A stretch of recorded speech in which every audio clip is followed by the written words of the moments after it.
আইয়ুহাস শাবাব লাউনুকুম কালাউনি Bilal in কানা ফি কুলুবিকুম কাহুব্বি বিলাল তাফুজু ফাওজান আযীমা।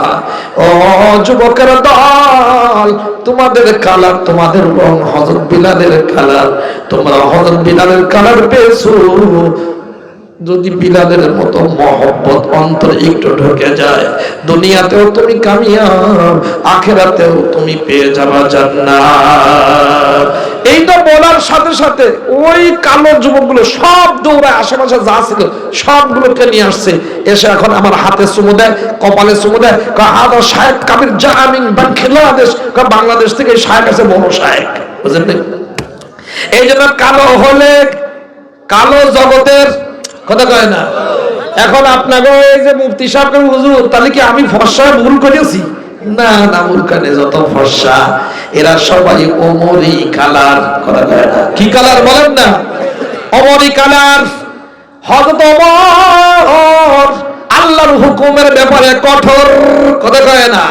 তাহলে যারা ফর্সা এরা আল্লাহর হুকুমের ব্যাপারে যদি কঠোর হয়, আল্লাহর হুকুমের সামনে আমরা মাথা নত করব, আল্লাহর হুকুমের ব্যাপারে আমরা কম্প্রোমাইজ হব না, আল্লাহর হুকুমের বিষয়ে কাউকে ছাড় দিব না। আর সব কালো মানুষগুলো যদি এরা আল্লাহর নবীর মহব্বত অন্তরে ধারণ করে, এই কালো ফর্সা যদি ঐক্যবদ্ধ হয়, 24 ঘন্টায় মুসলিম অধ্যুষিত দেশে খেলাফত কায়েম হবে, আল্লাহর জমিনে আল্লাহর বিধান কায়েম হবে, মানব রচিত আইনের কবর রচনা হবে। কি বলেন ঠিক না? নিয়ত করা যায় না, কথা কয় না। দেখলাম তো মানুষের আইন দিয়ে মানুষ চালালে খালি ভেজাল লাগে। কথা কয় না। অশান্তি, চোর বেড়ে যায়, ডাকাতি বেড়ে যায়, চরিত্রহীন বেড়ে যায়, মাদক বেড়ে যায়। তাহলে আল্লাহর জমিনে আল্লাহর হুকুম চললেই ভালো। কথা কয় না। নাকি আল্লাহ তাআলা আমাকে যে হুকুম দিছে এটার মধ্যে আসলে আকর্ষণ নাই, আমি যেটা বানাইছি এটার দাম বেশি, এরকম নাকি? কথা কয় না। এ আবু জান বলতেছিলাম আখিরাতে কেন বিশ্বাস করতে হয়? আখিরাতের জবাবদিহির চেতনা যদি কারোর অন্তরে এসে যায়, ওই ব্যক্তির দুনিয়া সুন্দর হয়। ওই ব্যক্তি কখনো স্ত্রীকে গরুর মতো পিটাবে না। কথা কয় না। ওই মা কখনো নিজের স্বামীর সাথে তুইমই করে রাগ করে গালাগালি করে কথা বলবে না। কথা হয় না। কেন না কেন? আখিরাতে জবাবদিহি করতে হবে। যারা নিজের স্ত্রীকে পিটায়, আপনাদের এলাকার মানুষ মনে হয় স্ত্রী পিটায় না, বউ পিটায় না? পিটায়? না, পিটায় না। হ্যাঁ, অনেক জায়গায় আছে বউ পিটানোকে ওরা ক্রেডিট মনে করে, কারণ বউ আবার কথা বলবে মানে মাইরি কিছু রাখবো না, নাংলা দড়িতে বাইরে পাইয়ে ফেলে। কথা কয় না। ঘুষি মারে তো 103 সেকেন্ড দাঁত শেষ। কথা কয় না। স্ত্রীকে পিটানো পিটা খাওয়ার জাত, এরা ভালোবাসা পাওয়ার জাত। কথা কয় না। এরা কখনো পিটা খাবে না, এদের উপরে জুলুম হবে না। যারা রাখবেন, যারা স্ত্রীর উপরে জুলুম করে, নারীকে পিটায়, বউ পিটায়, শেষ বয়সে প্যারালাইজড হয়ে যাবে, আদাঙ্গ হয়ে যাবে, হাত পা চলবে না, কান দিয়ে শুনবে না, চোখ দিয়ে দেখবে না, জবানে কথা বলতে পারবে না, ব্রেন অচল হয়ে যাবে, বিছনায় শুয়ে শুয়ে পায়খানার পেশাব করবে, ওটাকেই মনে করবে কোটালি পরার আসল দই খাইতেছি। এরকম করে হাত দিয়ে খাবে আর কবে মাশাআল্লাহ কি সুন্দর দই রে বাবা, একটু হাত ধোয়া দাও। যে স্ত্রীর পিটাইছে তার কাছে পানি যাবে। কথা কয় না। আপনারা কি চান শেষ বয়সে এরকম অবস্থায় পৌঁছে যাবেন যে আপনারা বিছনায় শুয়ে শুয়ে পায়খানা করবেন, পেশাব করবেন, ওইটা মাখায় বগুড়ার দই মনে করে খাবেন, আর স্ত্রীকে পিটাইছেন তার কাছে পানি চাবেন ধোয়ার জন্য? এটাকে আপনারা চান? যদি না চান তাহলে আপনাদের জন্য নির্দেশনা এটা, আজকেই আপনার স্ত্রীর কাছে গিয়ে ক্ষমা চেয়ে নেবেন, মাফ চেয়ে নেবেন। কথা কয় না। হুজুর মারছে, এটা শেষ করছে। এ ভাই, মাপ যদি না চান তাহলে প্যারালাইজ হওয়ার জন্য রেডি হয়ে যান, আমার কোনো দোষ নাই। কথা কয় না। কেন? দুনিয়াতে অন্ধকার রাতে নিজের স্ত্রীর কাছে মাপ চাওয়া সহজ, কিয়ামতের ময়দানে কোটি কোটি মানুষের সামনে অপমান হওয়ার তুলনায়। কথা কয় না। এদের মাপ চেয়ে নেবেন। মাদেরকে বলি, মা আপনি ক্ষমা করে দেন, কারণ আপনি যদি ক্ষমা করে না দেন এই পায়খানা পেশাব আপনার পরিষ্কার করা লাগবে। কথা কয় না। আর যদি কোনো মানুষকে ক্ষমা করে দেয়, আল্লাহ তাআলা তখন বলেন, বান্দা বান্দি তোমার তো জরফ ছোট, তোমার সীমাবদ্ধতা আছে, দিল ছোট, তুমি ছোট হয়ে যদি অন্যকে ক্ষমা করে দাও, আমি আসমানের মালিক, আমি গাফফার, আমি মাফ না করলে আমার বদনাম হয়। তুমি যেহেতু একে অপরকে মাফ করে দিয়েছো, আমি তোমার জিন্দেগীর গুনাহগুলো মাফ করে দিলাম। আরে কত সহজ!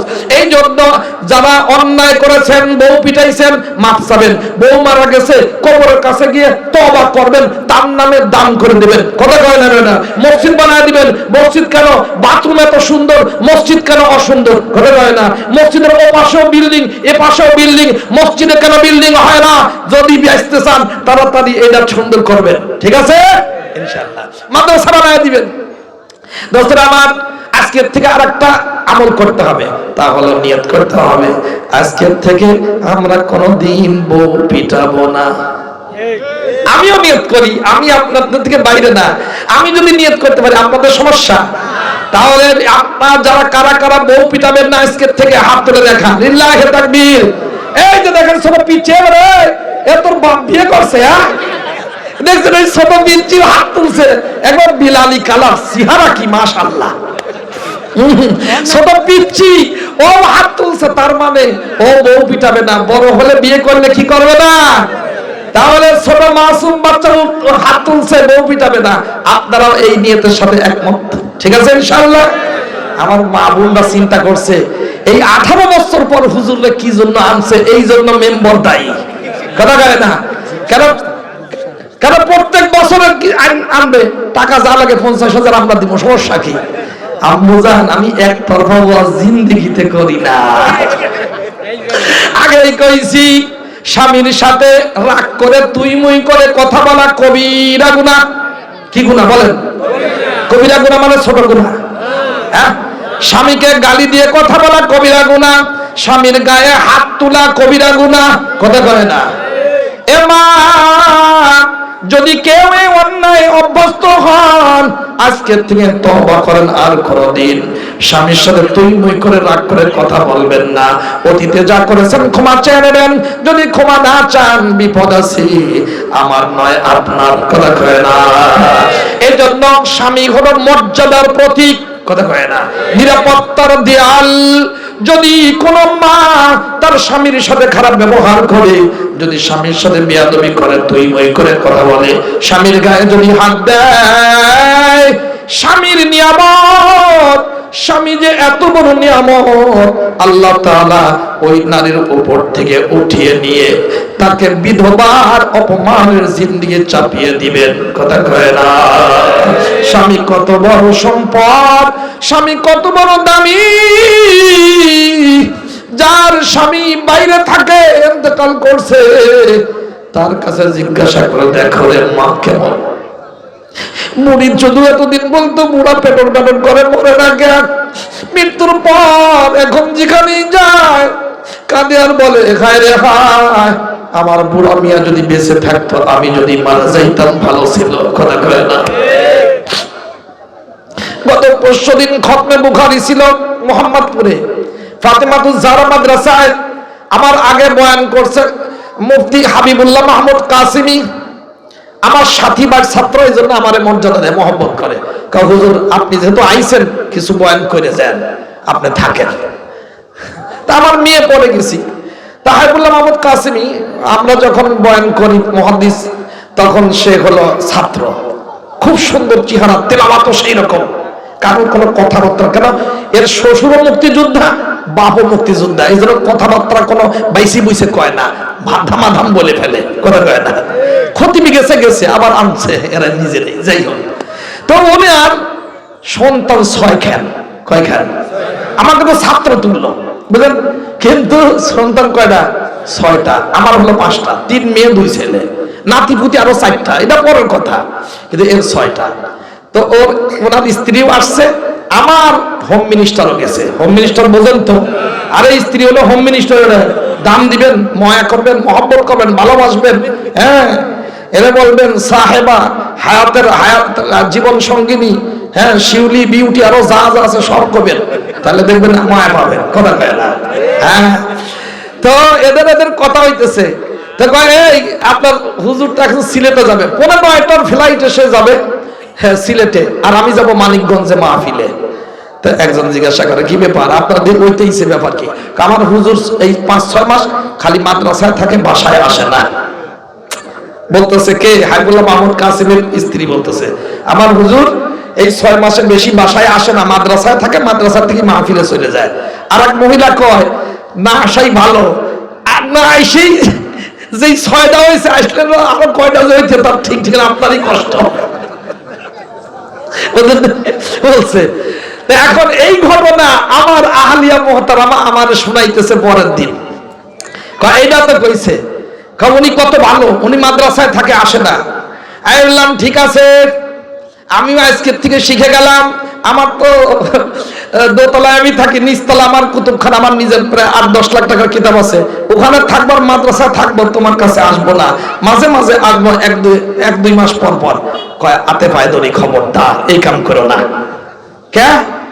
তুমি না আসলে তোমার ঘুমই হয় না। আমার ট্যাবলেটই একটা, সেই ট্যাবলেটের নাম হলো আমার বাচ্চার বাপ। সুবহানাল্লাহ। কয় না? যতক্ষণ পর্যন্ত না যাবো ঘুমায় না আল্লাহর বান্দি, রাত 4টা হয়ে যায়। আমি মাহফিল শেষ করে যখন ফোন দিই দেখি তেলাওয়াত করতেছে, তাসবিহ পড়তেছে। যতক্ষণ পর্যন্ত না যাব অতক্ষণ পর্যন্ত আল্লাহর বান্দি তেলাওয়াত করে না, এই তাসবিহ পড়ে, দরুদ শরীফ পড়ে, ইস্তিগফার পড়ে, লক্ষ লক্ষ বার দরুদ শরীফ পড়ে। সন্তান আল্লাহ তাআলা দিয়েছেন, ছোট সন্তান জুবায়ের হজের সফরতে আসার পরে, আমরা দুইজনই হজের সফরে গেছিলাম। আল্লাহ তাআলা দিয়েছেন 1 বছর হওয়ার পরে খালি কথা কয়, 1 বছর হওয়ার পরে খুব কথা, হায়রে কথা। কিন্তু 3-4 বার পড়ে যাওয়ার কারণে মাথায় ব্যথা পাইছে, 3-4 বছর 6 বছর হয়ে যায় কথা কয় না। কি করা দরকার? সন্তান এরকম মুসিবত অনেকে আছে না নাই? কথা কয় না, ব্রেন টান হয়ে গেছে, খায় না ঠিক মতো, বেয়াদবি করে, আছে না নাই? পড়ে না, অমনোযোগিতা আছে কিনা বলেন? দোস্তের আমার, আমি বললাম কি করা যায়? কয় ঠিক আছে, তুমি হজে গিয়ে দোয়া করো, আমিও আল্লাহরে বলে দিই। কেন? একটা দরজায় কেউ কখনো ফেল হয় না, ওই দরজার নাম আমার আল্লাহ পাকের দরজা। ডাক্তার বেটে খাওয়ালেও হয় না, কবিরাজ দিয়ে কত কিছু করায়, কিছু হয় না। আমার আল্লাহ তাআলা আসমান থেকে যদি ফয়সালা না করেন, কি বলেন ঠিক কিনা? আল্লাহর বান্দি কোনদিন সূরা কাহাফ এই যে জুমার দিনে তেলাওয়াত বাদ দেয় না। নামাজ থাক আর না থাক, আসরের পর, মাগরিবের আগে, জুমার দিন আল্লাহর কাছে দোয়া করে। রবিউল আউয়াল মাস আসলেই 1,25,000 বার দরুদ শরীফ পড়ে। দরুদ শরীফ পড়ে আল্লাহর কাছে বলে, আল্লাহ আমি তোমার কাছে ছেলে চেয়েছিলাম, ছেলে কথা বলে না, এত সুন্দর চেহারা, তুমি যদি কথা বলাও কেউ কথা বন্ধ রাখতে পারবে না। দরুদ শরীফ পড়ে দোয়া করছে, সূরা কাহাফ পড়ে দোয়া করছে, আল্লাহ তাআলা ওই ছেলের এখন এমন কথা চালু করে দিছে, ও যদি বাসায় থাকে কার কথা বলা লাগে না, ও একাই দর্শনের কথা কয়। দোস্তরা আমার, ও মা, এই জন্য খবরদার, খবরদার, আল্লাহর দরজা বন্ধ নয়, আল্লাহর কাছেই চাইতে হয়। স্বামী যদি কখনো জুলুম করে, অত্যাচার করে, আপনারা তো বদনাম করেন মাদেরকে, মহিলারা কান্দে বেশি, কাঁদিয়ে যেতে, কথা কয় না? মাইদিও যেতে, কাঁদিয়েও যেতে, কথা কয় না? একাই দিয়েছে। কিন্তু কেন কাঁদে জানেন না? যেই মা, যেই স্ত্রী, মা বাবা সব আত্মীয় স্বজনদের আদর মহব্বত ভালোবাসা ত্যাগ করে স্বামীর কাছে আসছে, ওই স্বামী যখন 2টা উল্টাপাল্টা কথা বলে, তখন তার দিল ভেঙে চুরমার হয়ে যায়, রক্তক্ষরণ হয়, চোখ দিয়ে পানি তখন বের হয়। এই জন্য খবরদার, স্ত্রীকে খবরদার খারাপ কথা বলবেন না, ঠিক আছে ইনশাআল্লাহ? আমার মাদেরকে বলি, মা মসজিদের মাহফিলে সামাজিক বয়ান আমি করি, এটা আমি বলেই দিই। অনেক মা এমন আছে, শাশুড়ি যদি পুত্র বধূর ঘরে মেয়ে সন্তান হয় তাহলে বদনাম করে, আবার নিজের ছেলেদের কুমন্ত্রণা দেয়, আর একটা বিয়ে কর, কথা কয় না? খবরদার খবরদার, মেয়ে সন্তান হইলে কখনো মন খারাপ করতে হয় না। বুখারী শরীফের হাদিস, নবীজি বলেছেন, যাকে মেয়ে সন্তান দিয়ে পরীক্ষা করা হয়, এই মেয়ে সন্তান কিয়ামতের ময়দানে বাপ মার জন্য জাহান্নামে যাওয়ার ক্ষেত্রে পাটি সোনার বাধা হয়ে দাঁড়াবে। নবীজি বলেছেন, মানব তুলিয়া, ইবতিলা বলা হয় পরীক্ষা। বলেন তো, পরীক্ষাকে ফেল করানোর জন্য নাকি পাস করানোর জন্য হয়? পাস করার জন্য হয়। তার মানে নবীজি বলতে চান, যার মেয়ে সন্তান হয়, যাকে মেয়ে দেওয়া হয়েছে, ওই মেয়ে সন্তান তাকে দুনিয়াতে বরকত রহমতের কারণ, আখিরাতে জান্নাতে যাওয়ার কারণ হিসেবে আল্লাহ তাআলা মেয়ে সন্তান দান করেছেন। সুবহানাল্লাহ। কিন্তু মেয়ে কেমন হওয়া দরকার? যেই মেয়ে হবে পর্দাশীল, চরিত্রবান, রাবিয়া বসরিয়ার মতো, আম্মা জানা আয়েশার মতো মদখোর, মদকাসক্ত, জালেমা যেন না হয়। দোস্তরা আমার, এই জন্য যেই শাশুড়ি মেয়ে সন্তান দেখে মন খারাপ করে, আমি তো বলি ওই নারী শাশুড়ি হওয়ার যোগ্য নয়, ও হলো নেতা নৌকা মোদির বান্ধবী। কথা কয় না? হিজলাম হইল এটা। অনেক সময় দেখা যায় নিজের নতুন পুত্রবধূ এরা অনেক সময় ভুল করে, শাশুড়ি খালি কথায় কথায় ভুল ধরে, আছে না নাই? হ্যাঁ, আমি বলি ও মা, নিজের পুত্রবধূ বেটার বউ যদি কখনো অন্যায় করে, যদি কখনো ভুল করে, খবরদার বলবেন না।